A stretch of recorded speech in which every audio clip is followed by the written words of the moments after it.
Bismillahirrahmanirrahim.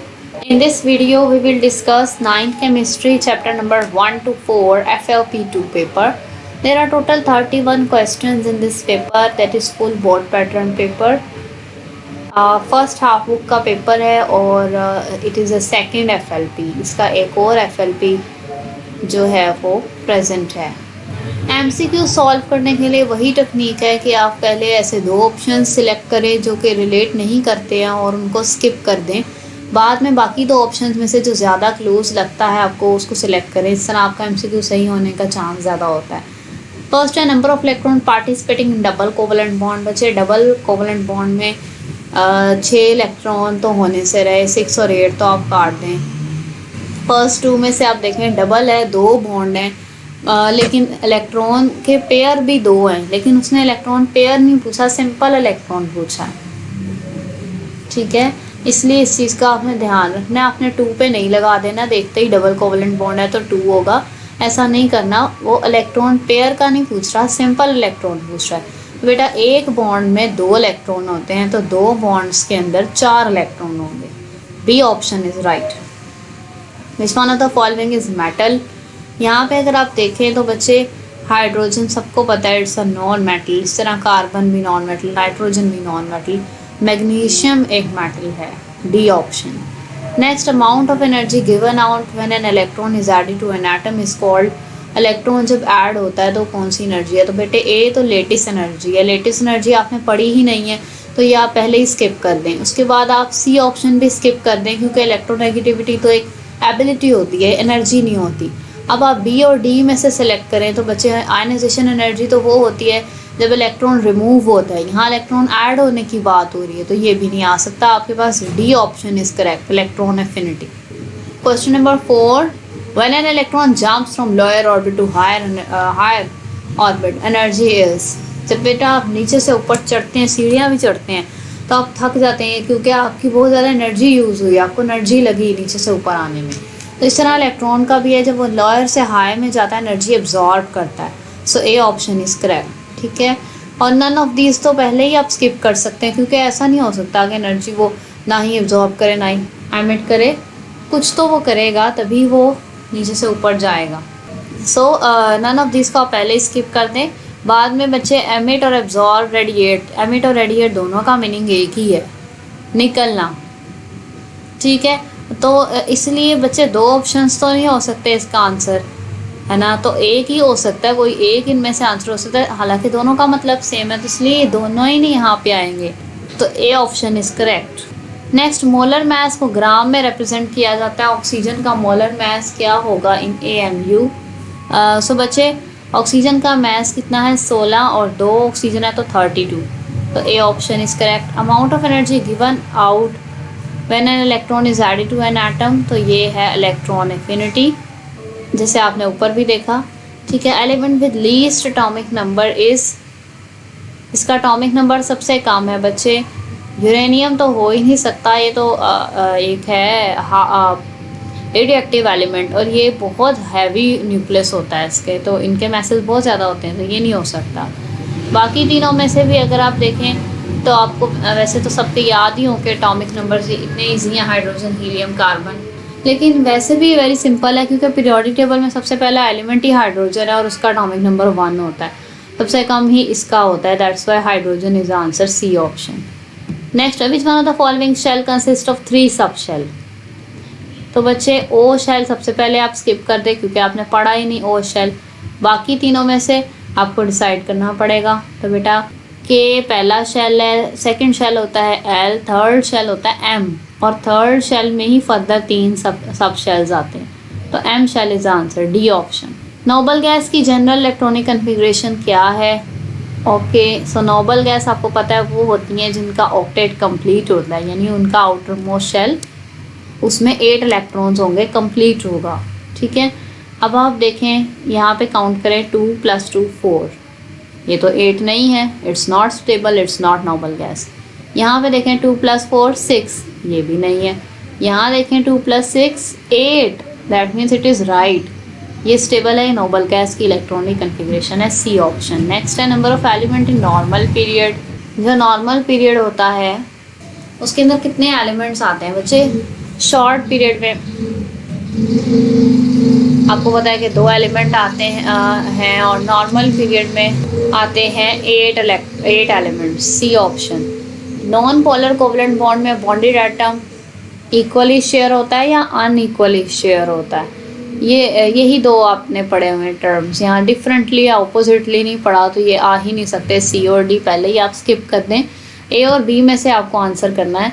तो बेटा non polar में इक्वली शेयर होता है बॉन्डेड पेयर, बी ऑप्शन। फिर C2H6 किसकी एग्जाम्पल है? तो ये आपने पढ़ा है सिंगल कोवलेंट बॉन्ड की एग्जाम्पल में, ए।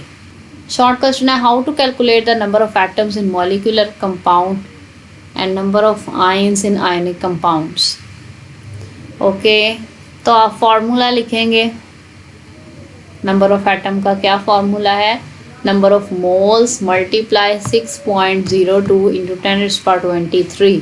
ठीक है, लेकिन अब मॉलिक्यूलर कंपाउंड के अंदर जितने एटम हैं उसके साथ भी आप इसको मल्टीप्लाई करेंगे। ठीक है, यानी यही फार्मूला लिख के आगे आप लिखेंगे multiply number of atom in the formula of molecule.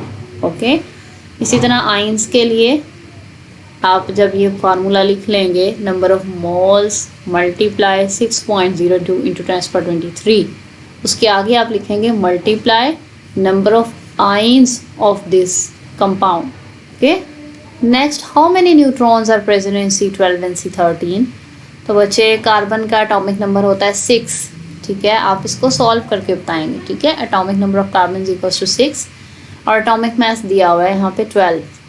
तो न्यूट्रॉन की तादाद कैसे निकालते हैं? A minus Z.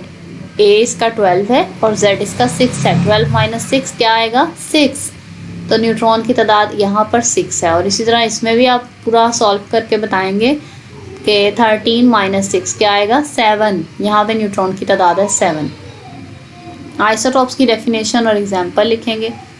Isotopes are the atoms of element which have same atomic number but different atomic mass. For example, hydrogen has 3 isotopes: protium, deuterium and tritium. How many neutrons are produced in fission reaction of U-235? So 3 neutrons are produced in fission reaction of U-235. आप साथ में reaction भी इसका लिख सकते हैं जो आपकी बुक में मेंशन है। Here, this one. Next, give the trend of ionization energy in period. पहले ट्रेंड लिखेंगे, फिर रीज़न लिखेंगे, फिर एग्जाम्पल। ओके, तो ट्रेंड क्या है? When we move from left to right in a period, ionization energy increases. ठीक है, उसकी वजह क्या है बेटा? जब लेफ्ट से राइट आप जाते हैं, न्यूक्लियस का चार्ज बढ़ता जाता है और न्यूक्लियस अपने इलेक्ट्रॉन्स को बहुत ज़्यादा टाइटली होल्ड किए रखता है, तो इसलिए इलेक्ट्रॉन्स का रिमूवल बहुत डिफ़िकल्ट हो जाता है, बहुत ज़्यादा एनर्जी लगानी पड़ती है for removal of electron, that's why. ठीक है, और एग्जांपल भी लिखेंगे। यहाँ पर आपके पास ये पैराग्राफ है और साथ एग्जांपल आप यहाँ से लिखेंगे कि for example ionization energy of second period element increases from lithium 520 kilojoule per mole to neon 2081 किलोजोल per mole. Next, why the covalent compound of bigger size molecule have high melting points? Okay, reason और example आएगी। यहाँ पर आप देख सकते हैं covalent आपके पास है, यहाँ कोवलेंट कंपाउंड्स और इधर आपके पास दिया गया रीज़न कि 3 डायमेंशनल बॉन्डिंग जब होगी लार्ज मॉलिक्यूल्स की तो उनमें क्योंकि 3 डायमेंशनल बॉन्डिंग होती है, दैट्स वाई बहुत स्टेबल और हार्ड होते हैं और उनके मेल्टिंग और बॉइलिंग पॉइंट्स भी बहुत ज़्यादा होते हैं। ओके, नेक्स्ट है why ionic compound have high melting and boiling points. So again इसका भी आप इसी तरह से लिखेंगे, ये वाला पैराग्राफ आ जाएगा।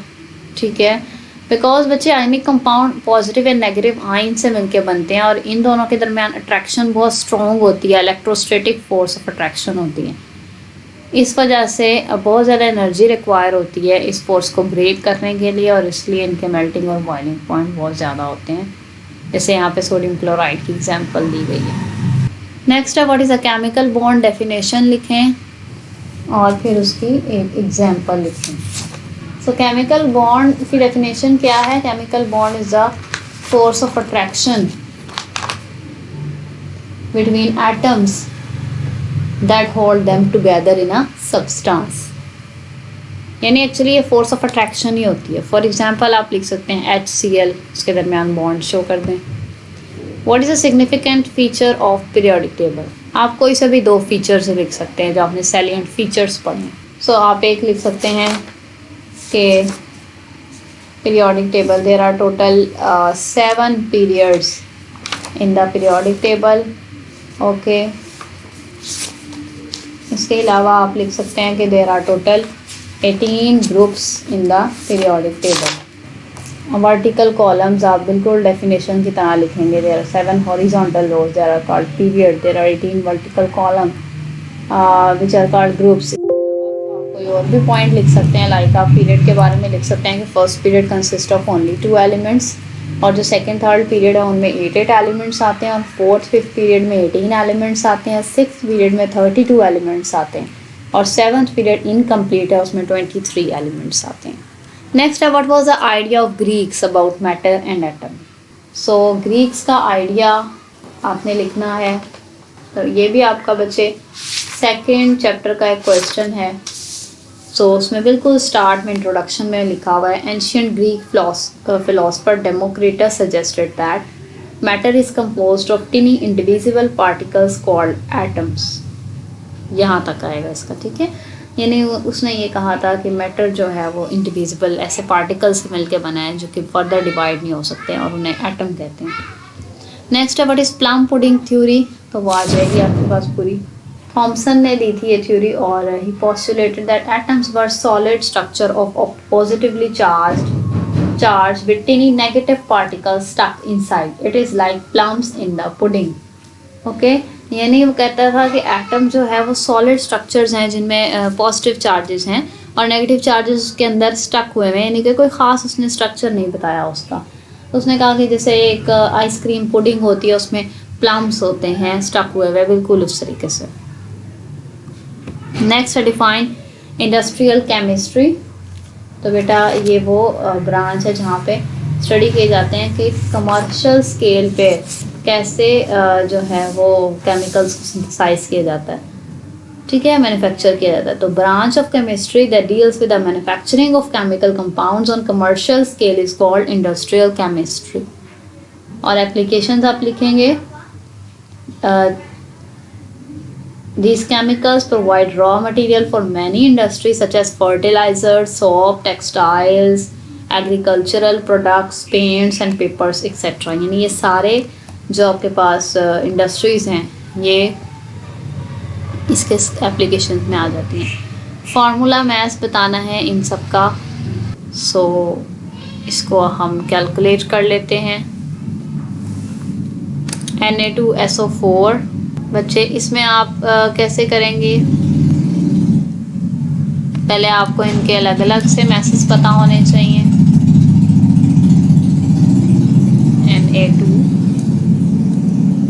Na2SO4.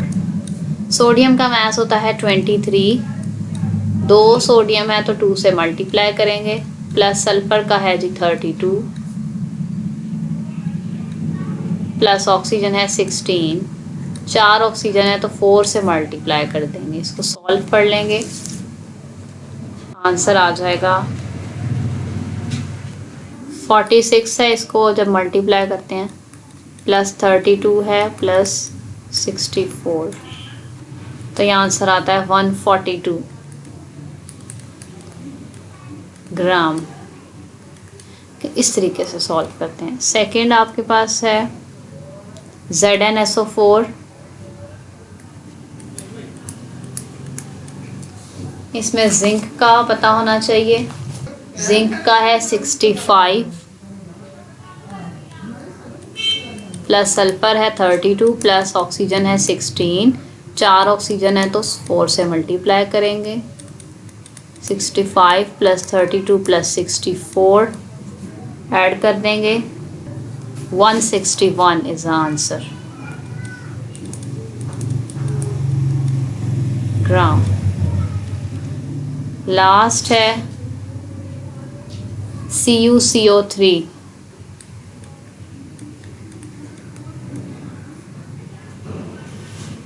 सो कॉपर का है 63, कार्बन 12 और oxygen 16 multiply by 3।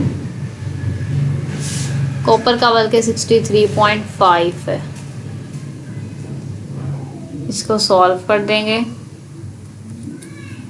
63.5 plus 12 plus 48, सम करें 123.5 ग्राम। इस तरीके से इन तीनों के आंसर्स आपके पास आ जाएंगे। नेक्स्ट है right the uses of isotopes in radiotherapy. Radiotherapy में इसके यूजेस हैं कि यानी कैंसर ट्रीटमेंट में तो बच्चे फास्फोरस 32 और स्ट्रोंशियम 19 ये यूज़ होते हैं अगर कैंसर स्किन कैंसर के ट्रीटमेंट के लिए, क्योंकि इनमें से बीटा रेडिएशंस निकलती हैं और बीटा रेडिएशन ज़्यादा पेनिट्रेट नहीं करती, मैटर के अंदर तक नहीं जाती, इसीलिए सिर्फ ऊपर ऊपर तक रहती हैं, इसलिए स्किन कैंसर के लिए इन्हें यूज़ किया जाता है। लेकिन अगर with in the body cancer जो है वो ट्रीट करना हो तो फिर कोबाल्ट 60 को यूज़ किया जाता है, क्योंकि उसमें से गैमा रेस निकलती हैं और वो स्ट्रॉन्गली पेनिट्रेटिंग है। ठीक है, तो ये आपके पास आइसोटॉप्स के यूजेस में है मेंशन रेडियोथेरापी। नेक्स्ट है draw Lewis dot and cross structure of methane. Methane का फार्मूला होता है CH4। कार्बन के आउटर मोस्ट शेल में है 4 इलेक्ट्रॉन और हाइड्रोजन के होते हैं 1, हर हाइड्रोजन का एक एक इलेक्ट्रॉन। हाइड्रोजन को क्रॉस से शो कर लेंगे ताकि डिफरेंट लगे ना, कार्बन के डॉट से शो करें, तो ये इसका डॉट क्रॉस स्ट्रक्चर है मीथेन का।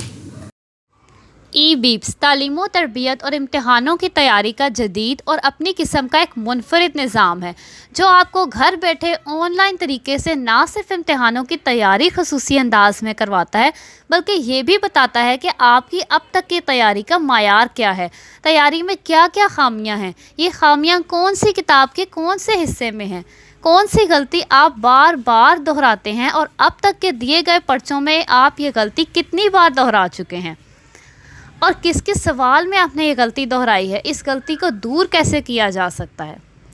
इसके अलावा पर्चे हल करने की तरकीब यानी प्रेजेंटेशन में क्या क्या गलतियां बार बार दोहराते हैं और अब तक के दिए गए पर्चों में वो गलतियां कितनी बार दोहरा चुके हैं और किस किस पर्चे में आपने ये गलती दोहराई है और इस गलती को दूर कैसे किया जा सकता है। आपकी लिखाई यानी हैंड राइटिंग का मायार क्या है और उसको कैसे बेहतर किया जा सकता है। नेक्स्ट है how many number of protons और neutrons are there in an atom having A is equals to 238 and Z is equals to 92। So यहाँ पर प्रोटॉन्स की तादाद और न्यूट्रॉन्स की तादाद निकालनी है। आपके पास एग्जाम्पल वाला न्यूमेरिकल है। पहले आपने सारा गिवन रिक्वायर्ड लिखना है, वो स्ट्रक्चर उसके मार्क्स होंगे 1.5, फिर फार्मूले के मार्क्स होंगे और उसके बाद सॉल्यूशन के मार्क्स अलग और यूनिट के अलग। और ये कैटेगरीज भी आपको इस पेपर में वीडियो में शो हो रही हैं, लेकिन पेपर के दौरान ये शो नहीं होंगी, इसलिए आप लोगों ने खुद से याद रखना है कि आपको क्या क्या लिखना पड़ेगा फुल मार्क्स के लिए। सो यहाँ पर आपके पास है न्यूमेरिकल। ठीक है बेटा, प्रोटॉन्स की तादाद क्या होती है, एटॉमिक नंबर को कहते हैं। तो ये एटॉमिक नंबर Z है और 92, दैट मीन्स 92 ही इसमें प्रोटॉन्स हैं। ये देखें नंबर ऑफ प्रोटॉन 92। और न्यूट्रॉन्स निकालने के लिए क्या फार्मूला होता है, A माइनस Z, इसमें से इसको माइनस करेंगे आंसर आ जाएगा, ये देखें माइनस करके 146 आंसर। नेक्स्ट है what is the difference between Rutherford atomic theory and Bohr atomic theory. Here Rutherford जो है वो क्लासिकल थ्योरी पे बेस करती थी और बोहर जो है वो क्वांटम थ्योरी पे बेस करती थी। इसमें ये होता था कि इलेक्ट्रॉन्स बस न्यूक्लियस के इर्द गिर्द रिवॉल्व करते हैं, लेकिन यहाँ पे होता था कि इलेक्ट्रॉन रिवॉल्व करते हैं लेकिन एक ख़ास फिक्स एनर्जी के ऑर्बिट्स में, यानी ऑर्बिट का कॉन्सेप्ट था। यहाँ तो ऑर्बिट का कॉन्सेप्ट भी नहीं था। ठीक है, नो आइडिया ऑफ ऑर्बिट्स, और यहाँ पे ऑर्बिट्स था और हर ऑर्बिट का एक एंगुलर मोमेंटम होता है। यहाँ पे कहा जाता था कि एटम को कंटिन्यूस स्पेक्ट्रम देना चाहिए और इसके अकॉर्डिंग एटम को लाइन स्पेक्ट्रम देना चाहिए। ठीक है। और यहाँ पे है कि एटम्स जो है वो कोलैप्स हो जाएगा, उसको कोलैप्स ब्रेक हो जाना चाहिए, लेकिन बोहर कहता है कि एटम जो है वो एग्जिस्ट करना चाहिए। ओके, यहाँ पे तो यही कहता था कि कंटिन्यूसली एनर्जी रिलीज़ करता है और कंटिन्यूस स्पेक्ट्रम बनाता है। अगर ऐसा होता तो एटम जो है वो एनर्जी रिलीज़ करते करते न्यूक्लियस के अंदर ही गिर जाता, तो इसलिए एटम कोलैप्स हो जाता। लेकिन यहाँ ऐसा कुछ नहीं है कि वो कंटिन्यूस एनर्जी रिलीज़ करता है, ऐसा नहीं है, इसीलिए एटम शुड एग्जिस्ट। नेक्स्ट है, what do you mean by blocks in the periodic table and why elements were placed in blocks. पहले ब्लॉक्स की डेफिनेशन आएगी, उनके टाइप्स और देन एक्सप्लेनेशन आ जाएगी। सो यहाँ पर आपके पास आ जाते हैं ब्लॉक्स। इस पेज पे होंगे आपके पास, लेकिन मेरा ये थोड़ा पेज यहाँ पर ख़राब है, लेकिन आप अपनी बुक में देख सकते हैं, वहाँ पे होगा।